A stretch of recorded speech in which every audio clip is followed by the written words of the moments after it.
চলছে ধর্মঘট, নিকাশি হয়নি আলু।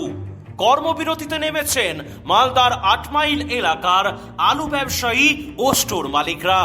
পশ্চিমবঙ্গ প্রগতিশীল আলু ব্যবসায়ী সমিতির খুব একটা সংস্পর্শে না থাকা সত্ত্বেও আলুর জগতের এই চরম পরিস্থিতিতে ৮ মাইল এলাকার আলু ব্যবসায়ীদের কর্মবিরতিকে সাধুবাদ জানিয়েছে রাজ্য আলু ব্যবসায়ী সমিতি মহলের একাংশ।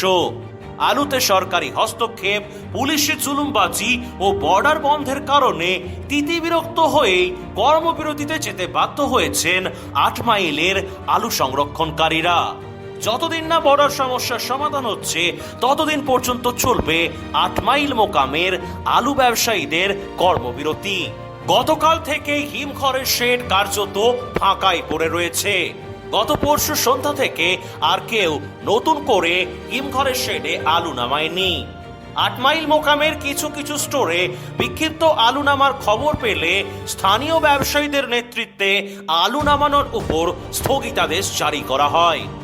কৃষকরা আলু চাষ করেন, সেই আলু ব্যবসায়ীরা হিমঘরে সংরক্ষণ করেন। রাজ্যের প্রয়োজন মিটিয়ে বাংলার নিম্নমানের আলুটা বিক্রি হয় ভিন রাজ্যে।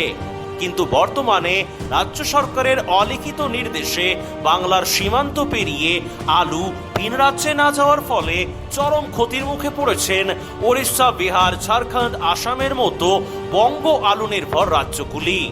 যে কারণে সেই সমস্ত রাজ্যগুলিতে লাফিয়ে লাফিয়ে বাড়ছে আলুর দাম, সেই সঙ্গে বাড়ছে বঙ্গ প্রশাসনের উপর তীব্র ক্ষোভ।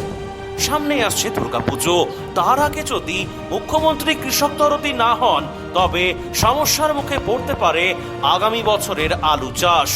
তবু ভেঙে পড়েননি কৃষকরা, তাদের আস্থা রয়েছে পশ্চিমবঙ্গের মানবিক মুখ্যমন্ত্রী মাননীয়া মমতা বন্দ্যোপাধ্যায়ের উপর।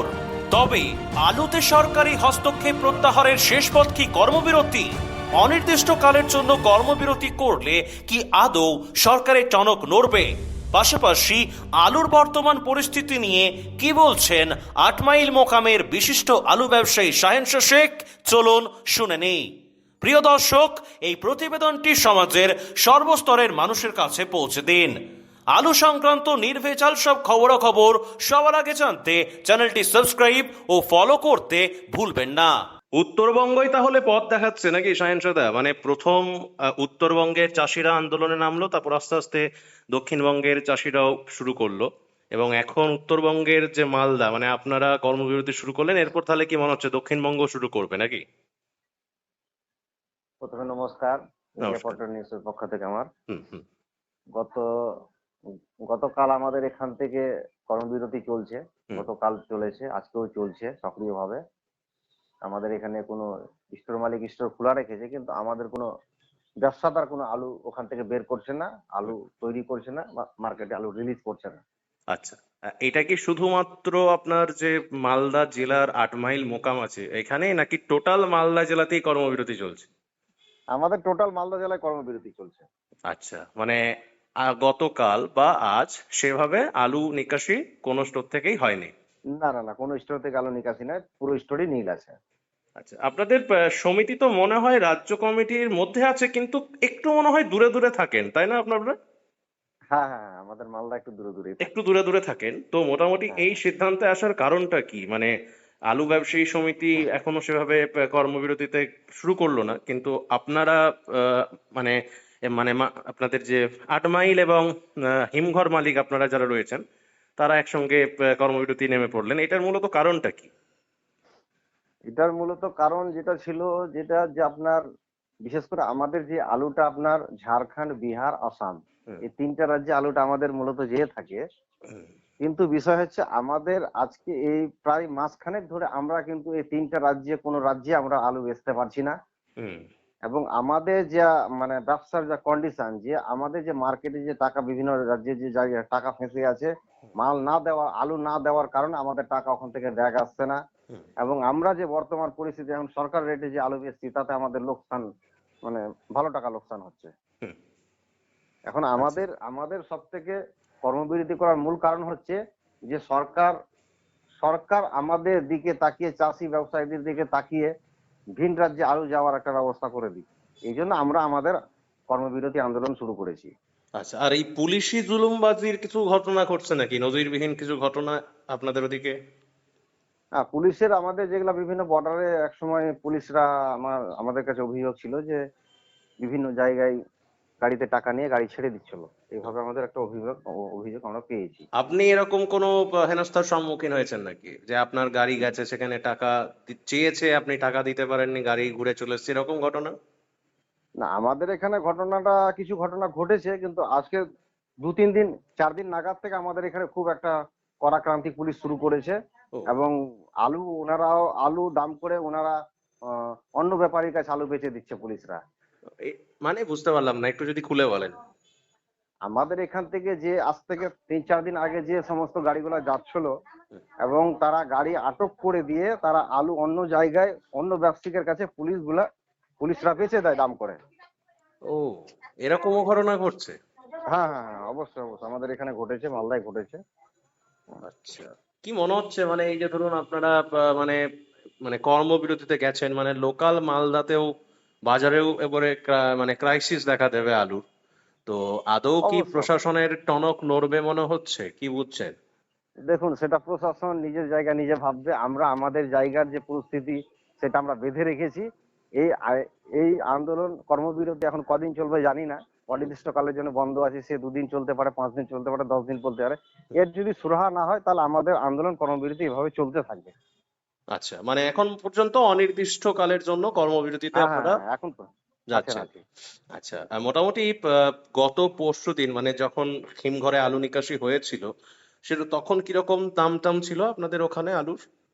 আমাদের এখানে তখন নিকাশি যখন ছিল তখন আমাদের এখানে রেডি দাম ছিল 50 কেজি পোকরা হুম,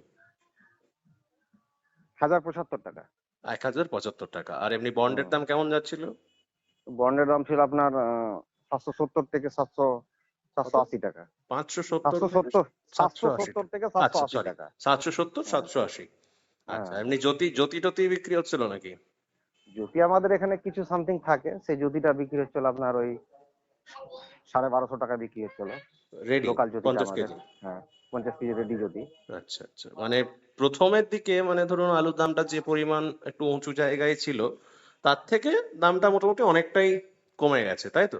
দেখুন দেখুন আমরা সরকারের সহায় ধারে পাশে গিয়ে আমরা অনেকটা আলুর দামটাকে নিয়ন্ত্রণ করেছিলাম। হুম। আমাদের এখানে সর্বোচ্চ পোখরাজ আলু 1200 টাকা প্যাকেট বিক্রি হয়েছিল। তারপর সরকারের সঙ্গে আমরা একমত সহযোগিতা করার জন্য আমরা সেটাকে 1075 টাকা প্যাকেটে আমরা দামটাকে নিয়ে চলে আসি, এবং সেটা 26 টাকা দরে আমরা কিন্তু মার্কেটে আলু দিচ্ছিলাম, রিলিজ হুম, করছিলাম হুম, খুচরো হুম, খুচরো ক্রেতাদের কাছে। হুম। আর আমরা সে সমস্ত সহযোগিতা করেও যদি সরকার আজকে যদি সেটা আলু দিক থেকে যদি অন্য দিকটা ভাবে, তাহলে তো আমরা কি নিয়ে বাঁচবো এবং কি নিয়ে চলবো? আলু শিল্প তো একটা ধ্বংসের পথের দিকে চলে যাচ্ছে। মানে কৃষক মহলের মানে দাবি কি, কৃষকরা কি বলছে আপনাদের ওখানে, যারা কৃষকরা, মানে অ্যাকচুয়ালি অনেকের ধারণা যে এখন হয়তো যে পরিমাণ আলুটা আছে সেটা বেশিরভাগটাই ব্যবসায়ীদের, কিন্তু আমাদের তো মনে হয় মানে অনেকটা পরিমাণ আলু চাষির রয়েছে, সুতরাং অবশ্যই চাষি অবশ্যই অবশ্যই চাষি কি অবশ্যই বলছেন? দেখুন, চাষিরা এখন এখন আমাদের এখানকার যা পরিস্থিতি, আজকের বাজারে কিন্তু বন্ড নেওয়ার কোনো খরিদ্দার নেই। চাষিরা কিন্তু বন্ড কোথাও বেচতে পারছে না। আমাদের আচ্ছা, মতো ব্যবসায়িক যদি বন্ড নিয়ে আমরা আলু ড্রাই করে যদি আলু কোথাও না বেচতে পারি, পাঠাতে না পারি, তাহলে আমরা কেন বন্ড খরিদ করব? আচ্ছা। আগের মাস পর্যন্ত কেমন নিকাশি হয়েছিল 8 মাইলে? আগের আগের মাস পর্যন্ত আমাদের এখানে ভালো নিকাশি ছিল। পার দিন 15-20 হাজার প্যাকেট করে আলু নিকাশি ছিল। মানে সেটা পার্সেন্টেজ এখন মোটামুটি কত পার্সেন্ট হবে আগের মাস পর্যন্ত? পার্সেন্টেজ আমাদের এখানে অ্যাপ্রক্স 35% আমাদের এখানে। 35%? হুম। আচ্ছা, তো মোটামুটি কি বার্তা দেবেন সরকার বাহাদুরের কাছে আমাদের চ্যানেলের মাধ্যমে? দেখুন, সরকার বাহাদুরকে বলবো যেন আমাদের চাষি এবং ব্যবসাদারদের কথা মাথায় ভেবে সরকার এমন ভাবে সিস্টেম করে নিক যাতে চাষি বাঁচে, ব্যবসাদার বাঁচে, এবং জনসাধারণের দিকে তাকিয়ে সরকার সেটা বিবেচনা করবে। আচ্ছা, আমরা তো সরকারের কাছে আমরা মানে কি ভাষায় বলবো, সরকারের কাছে এমন আর অকৃষ্টি ভাবে আমরা যে চাইছি যে এটা একটা সমস্যার সমাধান করে দিক। আর অন্য জেলার যারা ব্যবসায়ী রয়েছেন, চাষি রয়েছেন, তাদের উদ্দেশ্যে কি বলবেন, যারা এখনো কর্মবিরতিতে নামেননি তাদের উদ্দেশ্যে? দেখুন, আমাদের যা ধারণা তাতে আমাদের গোটা পশ্চিম বাংলায় একই রকম কর্মবিরতি আন্দোলনে নেমে আসা উচিত। যেটা আমরা শুরু করেছি 8 মাইলে, এটা বিগত 2 দিন ধরে চলছে, খুব সক্রিয় ভাবেই আছে এখানে, এবং আমরা একজোট ভাবে আমরা আন্দোলন কর্মসূচি চালিয়ে যাচ্ছি। কর্মবিরতি কি শেষ পথ, কি মনে হয়? দেখুন, আমরা যদি আমাদের আলু শিল্প যদি না বেঁচে থাকে, তাহলে আমাদের এখান থেকে কিন্তু আয় রোজগারের একটা জায়গা। আলু শিল্প বাঁচানোর পথে আমাদের মূল হচ্ছে স্টোর মালিক থেকে শুরু করে, আমাদের ব্যবসাদার থেকে শুরু করে, লেবার শ্রমিকদের থেকে শুরু করে, চাষিদেরকে নিয়ে, সবাইকে নিয়ে ভাবনা চিন্তা করে আমাদের এই জায়গায় আজকে এসছি। মানে এটা আমাদের লাস্ট স্টেপ। এখন মাননীয় মুখ্যমন্ত্রী আমাদের কাছে বিনয় শুধু আবেদন করব, এটা নিয়ে যেন উনি ভাবনা চিন্তার দিকে একটু আমাদের দিকে ভাবুক, এবং চাষিকে নিয়ে ভাবুক, ব্যবসাদারকে নিয়ে ভাবুক, এবং আমাদের এটাই লাস্ট আমাদের পর্যায়। বেশ, থ্যাংক ইউ দাদা, থ্যাংক ইউ। ধন্যবাদ। এই অনুষ্ঠানে সম্প্রচারিত সমস্ত বক্তব্য বক্তাদের নিজস্ব ব্যক্তিগত মতামত। এই অনুষ্ঠান বাজারের নির্ধারক নয়। অনুগ্রহ করে ব্যবসায়িক পদক্ষেপের পূর্বে নিজের বিচার বুদ্ধি কাজে লাগিয়ে সিদ্ধান্ত নিন। আলু রাখা বাজারগত ঝুঁকি সাপেক্ষ। আলু রাখার পূর্বে ইন্ডিয়া পটেটো অ্যাপ থেকে বিগত বছরের লোডিং আনলোডিং রিপোর্ট ও তার পরিপ্রেক্ষিতে আলুর দামের ওঠানামা দেখে নিন। আলুর সব খবর এখন একটা অ্যাপেই।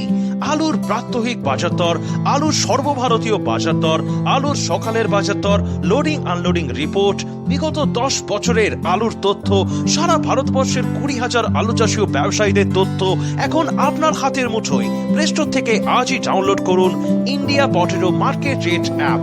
2012 সাল থেকে প্রতি মুহূর্তে আপনার সঙ্গে।